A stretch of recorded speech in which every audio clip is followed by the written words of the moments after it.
Olá pessoal, prazer em manter contato com vocês, gravando uma aula para o próximo dia 14, em função das provas que nós tivemos. Nós vamos retomar alguns conceitos, não é? Para a gente dar sequência, pelo menos para agora, nos próximos 2 meses, seria maio e junho, para a gente completar o nosso plano de aula. Em aulas anteriores abordamos uma série de aspectos, não?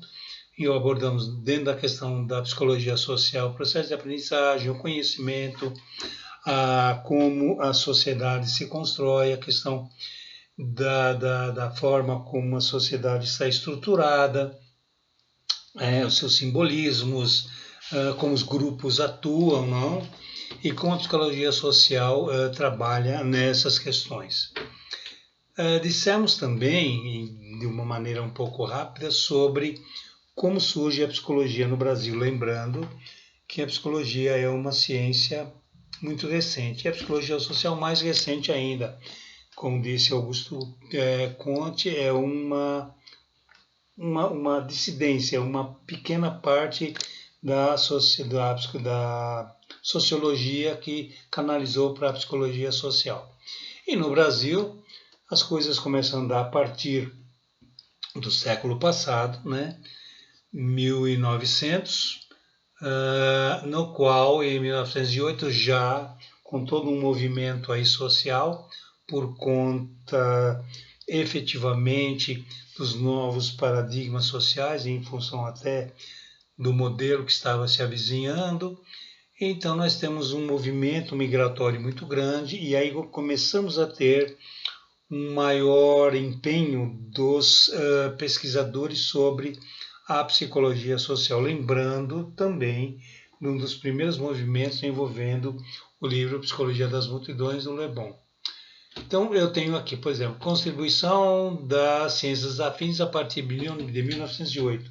Então, eu já tinha sociologia, eu já tinha antropologia, eu já tinha a própria psicologia, eu já tinha a biologia, eu já tinha uma série de ciências que canalizavam suas atenções para o comportamento humano, ou seja, que leva o indivíduo a se comportar dessa ou daquela maneira dentro de um sistema social, não é? Em função até dessas mudanças, desses modelos que vinham acontecendo. Se a gente for pegar como referência, até meados de 1700, século XVII, século XVIII, né, nesse período, nós tínhamos a velocidade da sociedade lenta, muito tranquila. Nós tínhamos as invenções, nós tínhamos um trabalho de alquimia, de química, de filosofia, muito legal, que caminhava legal.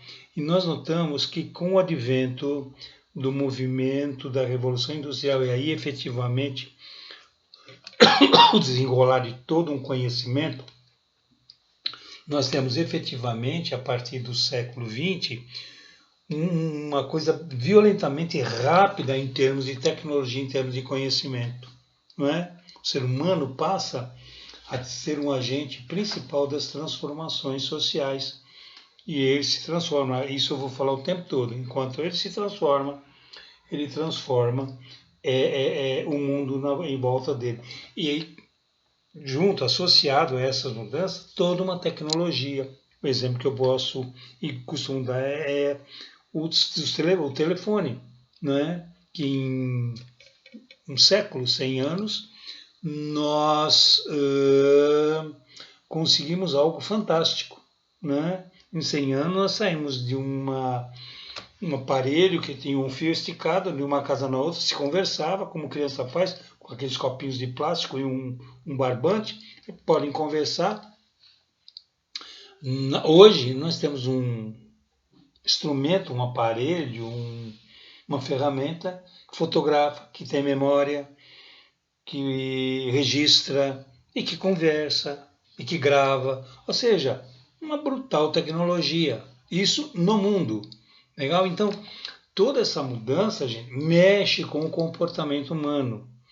Por isso que nós vivemos muito numa realidade, fazendo um pequeno salto, por isso que nós vivemos numa realidade conturbada em termos de valores sociais. Algumas contradições, algumas formas de interpretações equivocadas. Nós estamos vivendo oportunismo, nós estamos vivendo situações que tempos atrás não se via, a questão de doenças, digamos, somáticas muito presente. Ou seja, está havendo uma série de mudanças sociais e que vai interferir na vida moderna de todo indivíduo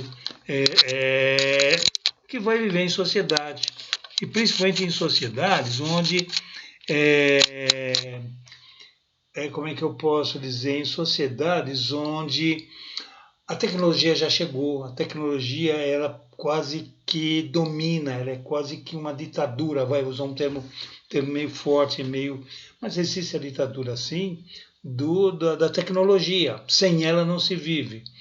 Se a gente for pegar uma sociedade africana, por exemplo, mais enfiada na África, menos explorada, nós vamos ver que eles vivem ainda no período das trevas. Se pegarmos as tribos indígenas no Brasil, por exemplo, elas vivem, sei lá, na época do descobrimento do Brasil, né? Vivem em uma época bem longe, que não existe tecnologia alguma lá, mesmo com o indígena mais civilizado que a gente possa imaginar.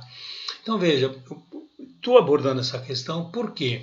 Por conta de toda essa mudança social que vem vindo com a migração, que é uma forma da integração, da globalização dos povos, que já havia meio um pouco acentuada, que hoje, graças à tecnologia, graças aos intercâmbios culturais, né, os recursos, a forma das pessoas se deslocar no mundo todo é muito rápida, né? Então, o que nós temos aí então é uma mudança de modelos sociais onde essa integração social ela faz com que repensemos constantemente a sociedade. Às vezes dá a sensação, posso até estar falando uma grande besteira, o sincretismo, vou chamar de sincretismo cultural. Eu não sei se vou usar o termo correto. Onde não vai mais haver, daqui imagino eu, uns 1.500 anos, talvez um pouco mais, talvez nós tenhamos, em função até da tecnologia, em função de uma série de mudanças que podem acontecer, nós vamos ter um mundo, uma sociedade muito mais integrada, somada à tecnologia, mas que não vai haver, como é que eu posso dizer, não vai haver um camarada que ele precisa ser o presidente de determinado país porque ele quer o bem daquele país, daquela nação. Vai haver um indivíduo eleito por um colegiado, vai ser o presidente de um colegiado, e esse colegiado será representado por, digamos, representantes de nações, seriam os seus diplomatas, que poderiam dar seus votos, mas pessoas que iriam carregar nos seus ombros a ética, os valores morais, o respeito. Então, a opinião era sempre muito bem, melhor dizendo, será muito bem aceita. Eu acho que esse sincretismo ele vai permitir que se acabe com pobreza, que se acabe com ideias enviesadas, ou seja, não vai ser um robozinho. Né? Não imagino o homem sendo um robozinho. Apesar de que se vê por aí, são indivíduos bem robotizados. Mas eu vejo uma liberdade de busca, né? Uma forma do homem, se é o que eu estou pensando, logo o homem vai poder sair efetivamente da estratosfera, vai poder viajar um pouco mais longe, vai. E essas viagens é que vai permitir que aqui dentro deste planeta, dessa nave, as coisas comecem a se ajustar mais, a haver um pouco mais de respeito. E aí sim eu posso acabar com essas diferenças sociais, ok? Então, voltando lá no nosso querido Brasil, onde a migração vem para cá, eu já até abordei a questão da regionalidade, a questão de ser um país tipicamente tropical e, portanto, o clima é bom, tudo é saudável, e isso contribui para que as pessoas vislumbrem uma vida melhor. E em vindo para o Brasil, iriam trazendo sua cultura, iriam trazendo suas ideias sociais, e a partir daí começar a construir, ou reconstruir, ou melhorar a sociedade. Então, quando a gente fala a aquisição e a necessidade do conhecimento para efeito de aprendizagem e o processo grupal, né? Ou seja, grupos de imigrantes vêm, trazem conhecimento, esse conhecimento vindo de fora vai ser integrado ao conhecimento daqui, e a partir daí eu começo a ter uma outra proposta, digamos, de conhecimento. Vamos pegar um exemplo. Uma determinada cultura, uma fruta que não é típica do Brasil, vem, se adapta, e a partir daí ela começa a fazer parte da cultura brasileira. Exemplo, não tenho muita certeza, mas o café não é originário do Brasil, é originário da Índia, se não me engano, né? Mas se adaptou bem, por exemplo, nas regiões do Brasil, tanto no sul, não sei se Minas, não sei bem se Minas adaptou bem, parece-me que sul de Minas adaptou bem. Ou seja, alguém trouxe essa cultura que começa a fazer parte da que é a realidade do Brasil em termos de cultura, por exemplo, de grãos, cultura de trabalho, cultura de plantio, cultura de economia. Olha quanta coisa embute nessas questões. O autoconhecimento e as habilidades e tipos de habilidades que a gente abordou também, né, que diz respeito ao conhecer o outro, ao intercâmbio com o outro, à relação com os outros indivíduos, não? E aí a gente falou da habilidade motora, da habilidade profissional e principalmente da habilidade social. É quando o indivíduo sai do contexto família, né, o grupo familiar, ele é educado, eu insisto, inclusive eu recebi um e-mail de um dos coordenadores lá daí da Santa Rita, de um educador, ele fazendo uma palestra, e ele aborda, como tantos outros, que a educação é pelos pais e não pelos professores. Apesar que os professores, eles também contribuem com a educação, porém de uma maneira um pouco diferente. Eles vão completar aquilo que teve início lá nos pais. Então eles vão educar o indivíduo num contexto mais social, valores, regras, normas e padrões de comportamento. Vai ser reforçado na escola também através do processo de aprendizagem e do conhecimento que adquire, não?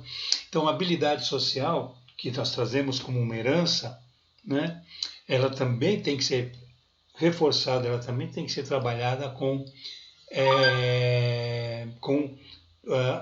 todos os jovens para que eles possam se transformar, se tornar cidadãos bem estruturados, socialmente falando, psicossocialmente falando, né?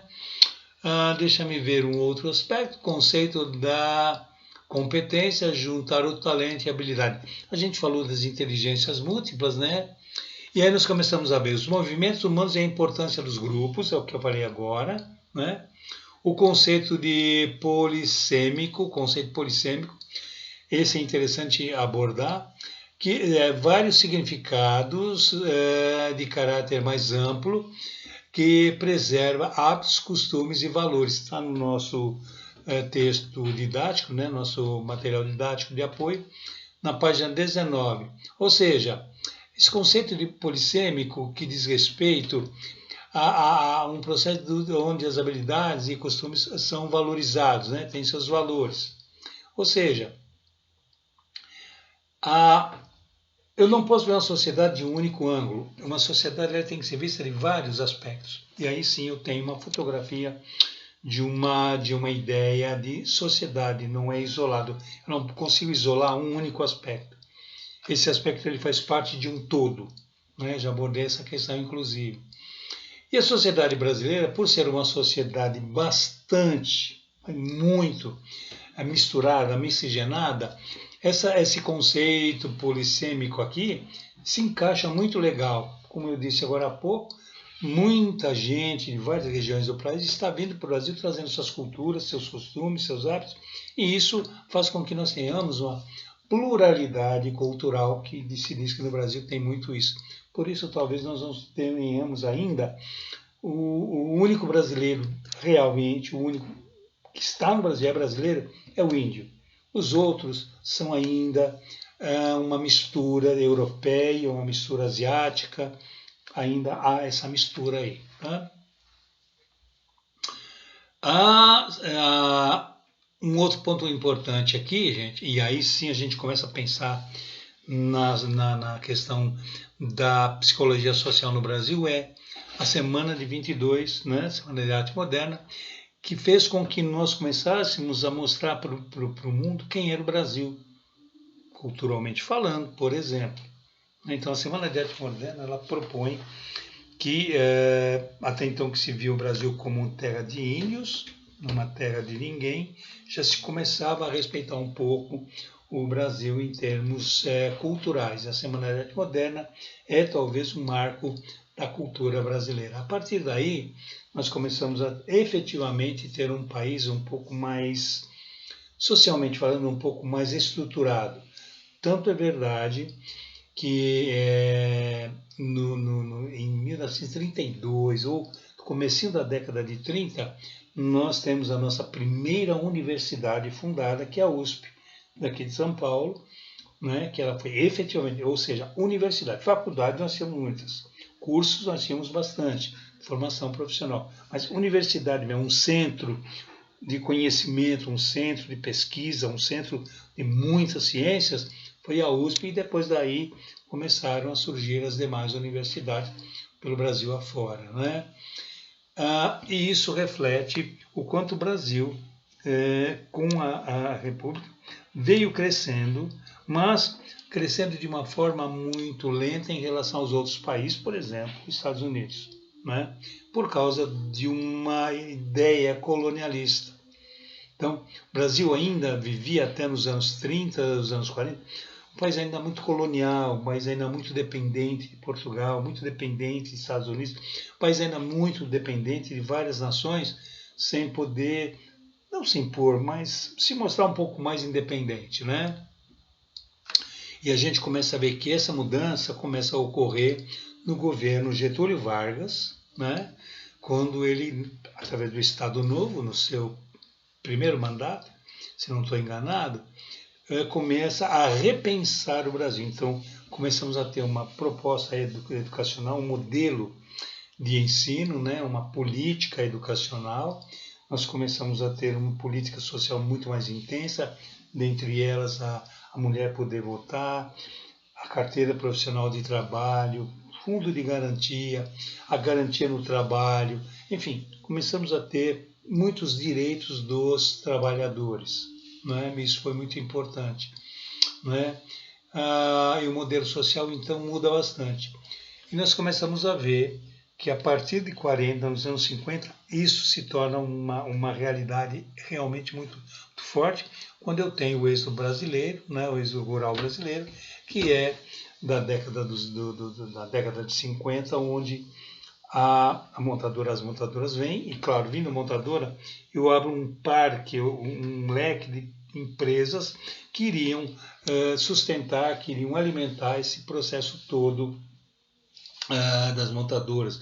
E a reboque eu tenho que uma questão social, né, onde os trabalhadores viriam do interior, teriam suas famílias, depende se solteiro ou não, as famílias viriam atrás de oportunidade, e aí nós temos todo um movimento social, os governantes da época, prefeitos e políticos de um modo geral, eles teriam que começar a se mobilizar para, digamos, repovoar uma cidade, e repovoar uma cidade significa construções de escola, construções de casas, condições sociais, hospitais, enfim, toda uma infraestrutura. Então, tudo isso mobilizou na década de 50, e que de lá para frente a coisa realmente aconteceu de uma velocidade muito grande, e hoje nós somos um país, dentro desses aproximadamente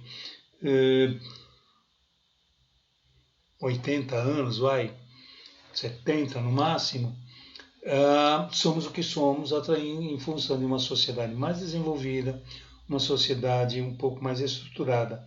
porém, uma sociedade onde as políticas sociais ainda são muito precárias em termos de atendimento, que nós vamos ver ao longo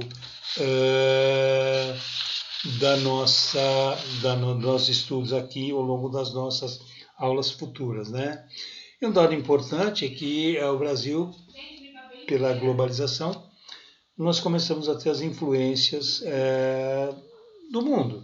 Então, nos anos 60, por exemplo, a anticultura, que foi um movimento no mundo todo, né, propôs então um novo modelo social. Aí nós começamos a pensar na questão da liberdade de expressão, liberação das drogas, a pílula anticoncepcional. Aí nós começamos a ter um outro modelo social que estava se avizinhando aí.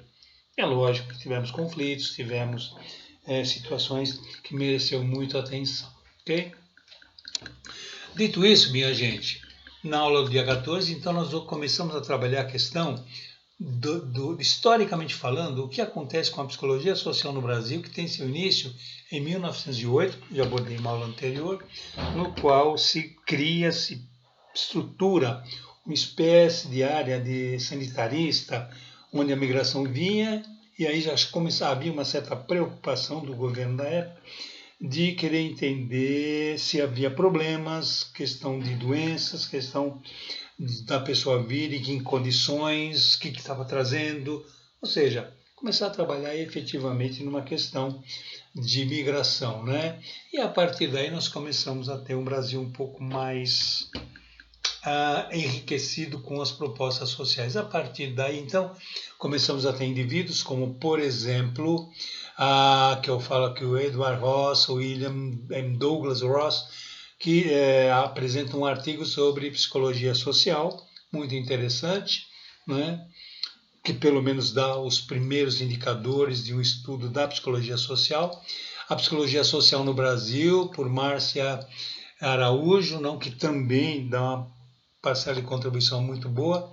Entretanto, é a partir de 21, olha que interessante, que eu começo a ter os primeiros estudos sobre psicologia no Brasil, efetivamente, com o Francisco José de Oliveira Viana. Então, o que é que eu estou tentando mostrar para vocês aqui?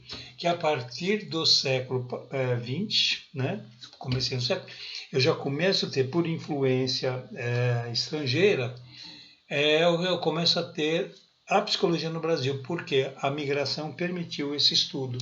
Então, essa integração começa a ficar muito intensa, muito forte aqui. E a partir daí, gente, nós vamos abordar em aula as décadas de referência, 1930, os primeiros cursos de psicologia, os colaboradores Silvio Romero, Raimundo Nina Rodrigues, Manuel Bonfim, ou enfim, vamos começar a entender toda a contribuição e todo o movimento que aconteceu com os primeiros cursos de psicologia social. Eu, particularmente, tinha o título de psicologia social, mas é muito mais um curso voltado filosoficamente falando, com alguma coisinha de psicologia social. Ok? Para essa aula eu tenho essa referência. E claro que nós vamos retomar esses assuntos. Esse roteiro será encaminhado para vocês amanhã, hoje é dia 13, eu vou encaminhar para vocês amanhã no portal. E quem não tiver, eu vou ver quem que eu tenho aqui para enviar pelo e-mail. Ok, gente? Até a próxima aula. Abraço.